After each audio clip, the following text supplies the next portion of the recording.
Hello! Aujourd'hui, je vais vous parler de mes lectures de novembre 2021. On est en février, donc oui, il serait temps. On va pas se mentir, je suis dégoûtée d'avoir attendu aussi longtemps pour vous faire cette update lecture. Parce que en novembre, j'ai lu que des livres que j'ai trop aimés. Franchement, ça a été un trop bon mois. Mais les choses sont ce qu'elles sont, les mois ont passé et je suis sûre que j'ai oublié plein de choses que j'aurais aimé vous dire. Voilà, j'ai le seum un petit peu. Je sais qu'il faudrait que je prenne des notes de lecture pendant ma lecture, ça m'aiderait à ne pas oublier ce que j'ai envie de vous dire. Mais voilà, je m'y suis toujours pas mise. Donc bon, je vais quand même essayer de vous parler de ces lectures au mieux que je peux. Et j'espère que j'oublierai pas trop de choses. Du coup, ce mois de novembre, je l'ai commencé avec une relecture, puisque j'ai ressorti la BD Dans la forêt des lilas de Nathalie Ferlu et Tamia Baudouin. Ni encore petite fille, ni vraiment femme, Comtesse habite dans un cottage isolé, quelque part dans la campagne londonienne. Une nuit, pour échapper à l'étrange maladie qui l'envahit, elle retrouve le rêve du monde poétique où elle se réfugiait enfant. Elle veut retrouver Minon, le prince chat, et Biche, la fée. Mais avec l'œuvre du temps, ce pays des merveilles est devenu sombre et inquiétant, dévasté par une créature avide de peur et de sang. Comtesse veut comprendre ce qui est arrivé, mais elle aussi a changé.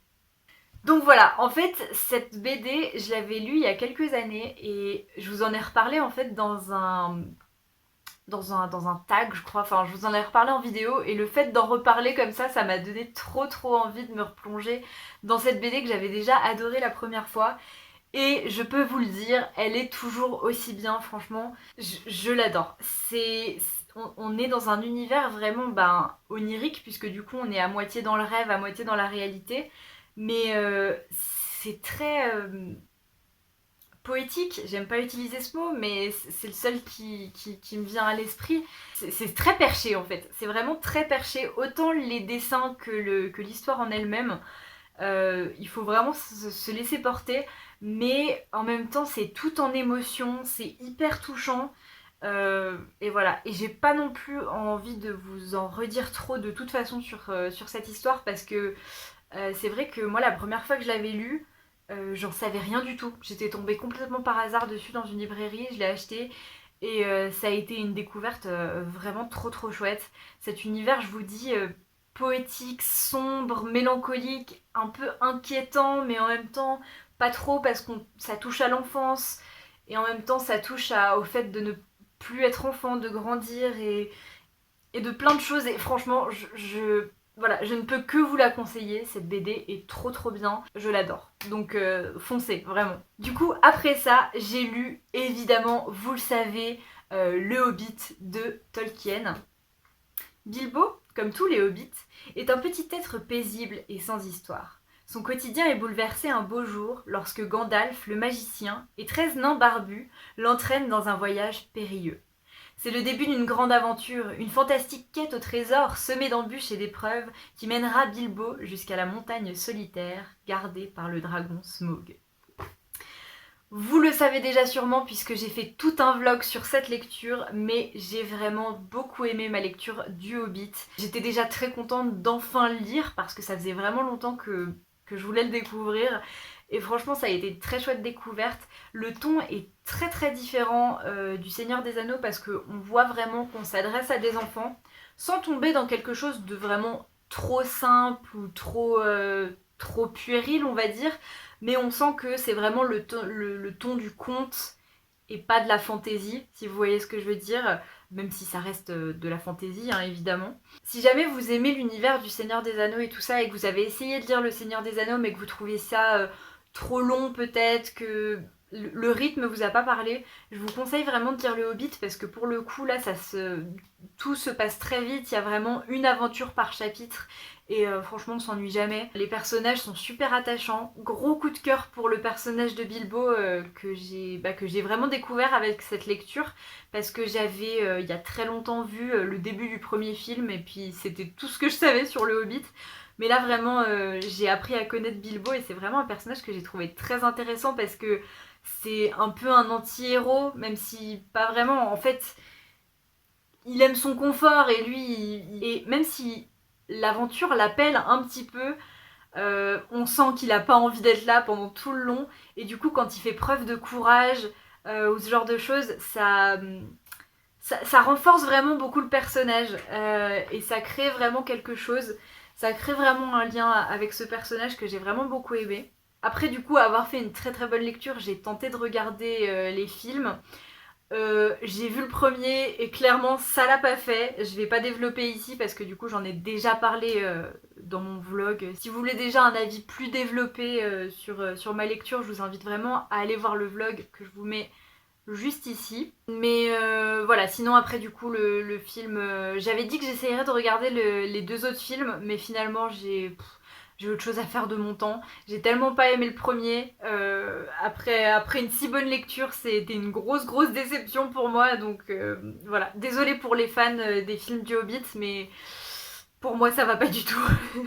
Et du coup, ensuite, on arrive à un de mes plus gros coups de cœur de l'année. Et j'avais trop hâte de vous parler de ce livre, puisque c'est du coup Les Oiseaux du Temps de Amal El-Mohtar et Max Gladstone. Bleu et rouge, deux combattantes ennemies d'une étrange guerre temporelle, s'engagent dans une correspondance interdite à travers les époques et les champs de bataille. Ces lettres, ne pouvant être lues qu'une seule fois, deviennent peu à peu le refuge de leurs doutes et de leurs rêves. Un amour fragile et dangereux naîtra de leurs échanges. Il leur faudra le préserver envers et contre tout. Que dire de ce livre? Ça a été une expérience incroyable. Franchement, j'ai vraiment tellement aimé ce livre. Et là, depuis genre 2 mois, j'ai qu'une seule idée en tête, c'est de le relire. Donc je pense que je vais le relire très bientôt. C'est vraiment... Waouh. Moi qui suis pas très portée sur la romance dans les romans de manière générale, c'est une histoire d'amour impossible et magnifique qui m'a vraiment beaucoup parlé. Parce qu'on est très loin des romances classiques justement. On aborde la relation entre les deux personnages principaux d'une manière, d'une manière que j'avais jamais vue en fait pour aborder une relation amoureuse en fait, parce que c'est ça qui va naître de leurs échanges. Bien que Rouge et Bleu soient ennemis, elles vont tomber amoureuses éperdument l'une de l'autre. Et vraiment ça se fait d'une manière tellement naturelle et belle et simple surtout. Et vraiment, ça m'a beaucoup parlé. Et pourtant, je me suis pas forcément super attachée aux personnages en tant que tels, mais plutôt à leurs émotions et à leurs ressentis. C'est très bizarre d'en parler comme ça, mais même si Rouge et Bleu sont très intéressantes l'une comme l'autre, c'est presque pas des personnages palpables, presque pas des personnages humains, d'autant que toutes les deux viennent d'un futur tellement lointain. On est vraiment dans une histoire... dans une histoire à travers le temps et on ne sait pas vraiment de quelle époque elles viennent à la base toutes les deux, mais c'est tellement loin dans le futur, c'est tellement pas palpable, c'est des humains qui n'ont rien à voir avec les humains qu'on est aujourd'hui, et du coup je pense pas qu'on puisse vraiment s'identifier, vous voyez ce que je veux dire, au personnage. Par contre, je me suis vraiment accrochée à tout ce qu'elles ressentaient, à leurs émotions, à leurs peurs, à leurs doutes, à leurs espoirs. Ça m'a transpercée, on va dire ça comme ça. En plus, c'est un livre qui aborde beaucoup de thèmes et de questions différentes. C'est vraiment un livre qui ouvre beaucoup de réflexions, mais en même temps, on le lit très vite. Vous voyez, c'est un tout petit livre, il fait 200 pages, quelque chose comme ça. Même pas, 188 pages. Donc vraiment, il est très court, il se lit très vite. Une fois qu'on a lu une lettre, on a envie de passer à la suivante. Enfin, franchement, pour moi, ça a été un vrai page turner, je pouvais pas m'arrêter. Et en même temps, il y a plein de choses dedans, ce qui fait que c'est un livre auquel on continue de penser bien longtemps après l'avoir refermé. Et même pendant ma lecture, dans les moments où je lisais pas, je l'avais très souvent en tête, j'y pensais et tout. Et ça... Vraiment, c'est un livre que je conseille à tout le monde. Alors, je pense qu'il parlera pas à tout le monde parce que c'est assez particulier. C'est le genre de livre dans lequel il faut se laisser porter et pas essayer de comprendre toutes les ficelles dès le début parce que il y a beaucoup de choses qui sont pas expliquées. On vit vraiment les événements en même temps que les personnages. Donc, c'est un livre dans lequel il faut se plonger et je pense que soit ça vous parlera, soit ça vous parlera pas du tout.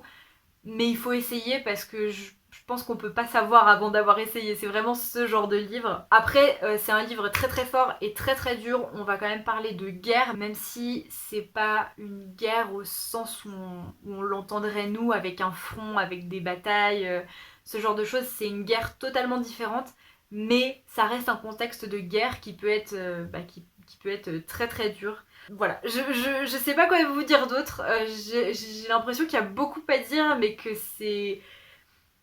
c'est difficile à expliquer en même temps parce que, comme je vous l'ai dit, c'est un livre très très fort.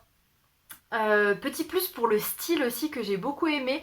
Et c'est marrant parce qu'au début, pendant que je lisais les premières pages, je me suis dit je suis bloquée par le style, je vais pas aimer. Et en fait, j'ai lâché prise et j'ai adoré. Donc je sais pas ce qui s'est passé, mais il s'est passé quelque chose. Gros gros gros coup de cœur. Peut-être ma plus belle découverte de cette année. C'est difficile de choisir entre celui-là et The Starless Sea. Ou voilà, mais en tout cas c'est celui que j'avais décidé de présenter pour la vidéo qu'avait créé, je crois que c'est les lectures de Chloé, hein, tout simplement. Je suis nulle pour retenir les noms des chaînes, mais bref, elle avait invité plein de booktubeurs et booktubeuses à participer à une grosse vidéo de fin d'année. D'ailleurs je vous la mets quelque part par ici. Tout le monde présentait en fait son gros coup de cœur de l'année, et moi j'avais présenté Les Oiseaux du Temps parce que ça a vraiment été waouh, voilà. Et là, j'ai juste envie de le relire, quoi. Après ça, j'ai enchaîné avec un livre totalement différent puisque j'ai lu Cyrano de Bergerac de Edmond Rostand. Provoqué par un fâcheux, Cyrano se moque audacieusement de lui-même et de son nez, objet de sa disgrâce. Séduire Roxane, il n'ose y songer. Mais puisqu'elle aime Christian, un cadet de Gascogne qui brille plus par son apparence que par ses réparties, pourquoi ne pas tenter une expérience? Je serai ton esprit, tu seras ma beauté, dit Cyrano à son rival. Tu marcheras, j'irai dans l'ombre à ton côté. Jeu étrange et dangereux. Christian ne s'y trompe pas. À travers lui, la belle Roxane en aime un autre. Mais Cyrano, s'il entrevoit le bonheur un instant, ne peut oublier son physique ingrat. Donc voilà, je pense qu'on ne présente plus Cyrano de Bergerac, hein, c'est une pièce de théâtre extrêmement connue, c'est un classique. Mais voilà, même si c'était une histoire et un personnage qui m'avait toujours parlé, qui avait toujours résonné en moi depuis vraiment que je suis petite, je l'avais jamais lu cette pièce. Je l'avais peut-être vue en représentation, peut-être au Festival d'Avignon, mais il y a des années quand j'étais encore vraiment petite, donc j'en avais très peu de souvenirs. Et j'avais vu quelques fois le film avec Depardieu. D'ailleurs, petite anecdote personnelle, mais je me devais de la placer. La maquilleuse qui faisait le nez de Cyrano sur ce film, c'était la cousine de ma mère qui est maquilleuse pour le cinéma. Voilà, c'était la petite anecdote inutile, vous vous en fichez, mais j'avais envie de le dire. Mais du coup voilà, je connaissais cette pièce à travers surtout ce film que j'avais vu quelques fois et que j'avais bien aimé. Et du coup j'avais envie de lire cette pièce. Et je vous avoue que je m'attendais pas à être autant touchée par cette histoire. Comme je vous dis, je la connaissais déjà et je savais que c'était une histoire qui me touchait déjà. Mais c'est vrai que je sais que lire une pièce de théâtre, c'est pas quelque chose que tout le monde apprécie. Moi, j'arrive assez bien à m'immerger dans la lecture d'une pièce de théâtre, même si c'est très différent d'un roman, parce que c'est pas fait pour juste être lu comme ça. Mais moi, c'est pas un format qui me dérange, mais quand même, je m'attendais pas à autant être dedans. J'étais hyper impliquée dans l'histoire et pareil, je revenais à ma lecture très souvent, j'avais du mal à le lâcher et je l'ai lu très vite du coup. Et ça a vraiment été une trop bonne lecture. J'ai pas été bloquée non plus par le niveau de langage. Ça, j'étais assez surprise et du coup assez contente parce que ça date quand même, hein. Et puis c'est... Les tirades de Cyrano, elles sont pas forcément toujours faciles à suivre. Enfin, je m'attendais à ça, mais finalement, en fait, non, pas du tout. C'était super accessible. Et en même temps, ça restait très bien écrit et c'était super agréable à lire du coup. Et ouais, l'histoire m'a touchée à un point que j'imaginais pas. J'ai vraiment pleuré à la fin. Ça m'a beaucoup touchée et franchement, très bonne redécouverte, on va dire, de cette histoire. Je suis très contente de l'avoir enfin lu du coup. Et enfin, le tout dernier livre que j'ai lu en novembre, et pas des moindres, c'est Nobody Owens de Neil Gaiman, bien sûr. Nobody Owens était presque encore un bébé quand sa famille a péri sous la lame la plus célèbre des tueurs de l'ombre, le Jack. La nuit du drame, il est cependant parvenu à se réfugier dans un cimetière où un couple de fantômes l'a recueilli et l'a élevé comme l'un des leurs, sous l'œil bienveillant de Silas, son ami ni vivant ni mort. Mais cette période heureuse est aujourd'hui révolue, car le Jack rôde toujours, et l'heure est venue d'aller l'affronter, une bonne fois pour toutes, à l'extérieur. Bon voilà, c'est un Neil Gaiman, je pense que personne ne sera surpris. Je l'ai beaucoup aimé. Je suis très contente de l'avoir enfin lu parce que c'est vrai que depuis que je parle de Neil Gaiman sur ma chaîne, tout le monde me dit il faut que tu lises Nobody Owens, il faut que tu lises Nobody Owens. Et ça y est, je l'ai lu. C'était vraiment une très bonne expérience. En plus, ce livre est illustré et j'ai vraiment beaucoup aimé. Regardez, hop. Franchement, ça aide à l'immersion. J'aime beaucoup quand les romans sont illustrés comme ça. Mais du coup voilà, c'était vraiment une très bonne histoire, je la conseille à tous les gens qui aiment Neil Gaiman de manière générale, c'est un bon Gaiman, voilà. Après, ça sera pas un aussi gros coup de cœur que la plupart des gens qui me l'ont conseillé, tout simplement parce que je l'ai lu à 22 ans au lieu de le lire à 10 ou 12 ans je pense, puisque c'est un livre pour la jeunesse et c'est vrai que je pense que je l'aurais beaucoup plus apprécié si je l'avais lu plus jeune. Malheureusement ça ne s'est pas fait. En plus je pense que... En quelle année il est sorti celui-là? 2009? 2009, oui, en 2009 j'avais 10 ans, mais je sais pas s'il était déjà traduit en 2009. Mais oui, c'est vrai que si j'avais pu le lire à 10 ou 12 ans, je pense que ça aurait peut-être été un aussi gros coup de cœur que Coraline. Coraline que j'ai lu la première fois quand j'avais, je pense, 8 ans et qui reste un de mes livres préférés, un de mes livres qui m'a le plus marqué de ma vie.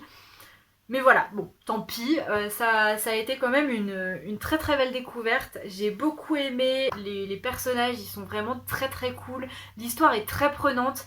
Il y a une vibe assez Coraline, justement. En même temps, c'est Neil Gaiman et on reste dans une histoire jeunesse avec un petit côté horreur, même si ça fait pas vraiment peur, hein, franchement. Peut-être que quand on est plus jeune, ça fait un petit peu plus peur. D'ailleurs, je pense que ça fait moins peur que Coraline. Après, je vais pas vous mentir, voilà, ça fait quelques mois, j'ai un peu oublié tout ce qui se passe, même s'il y a des... Il y a certains passages, certaines images qui m'ont marqué, mais c'est vrai que là, tout de suite, je me rappellerai pas de toute l'histoire et de toutes les péripéties. Je me rappelle juste que c'était très cool, je me suis pas ennuyée une seconde. Il y a une scène qui m'a beaucoup marquée parce que je l'ai trouvée magnifique. Pour ceux qui l'ont lu, c'est la scène, comment dire ça, du bal, on va dire ça, même si c'est... Voilà, ceux qui l'ont lu comprendront.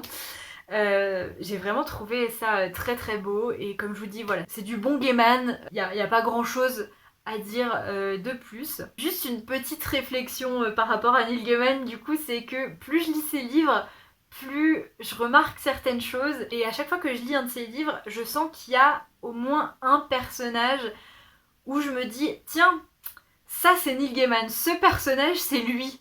Et je sais que de toute façon il met de lui dans tous ses personnages, hein. D'ailleurs j'avais entendu une interview de lui où il parlait de ce sujet. Mais je trouve vraiment qu'à chaque fois il y a un personnage qui soit un personnage, un des personnages principaux, soit un personnage très secondaire. Mais je trouve toujours un personnage où je me dis ça c'est Neil Gaiman, c'est lui. Et là pour le coup j'ai vraiment senti que Silas c'était, je sais pas si on dit Silas ou Scylla du coup, mais ce personnage là, je me suis dit tiens c'est lui, il s'est mis là.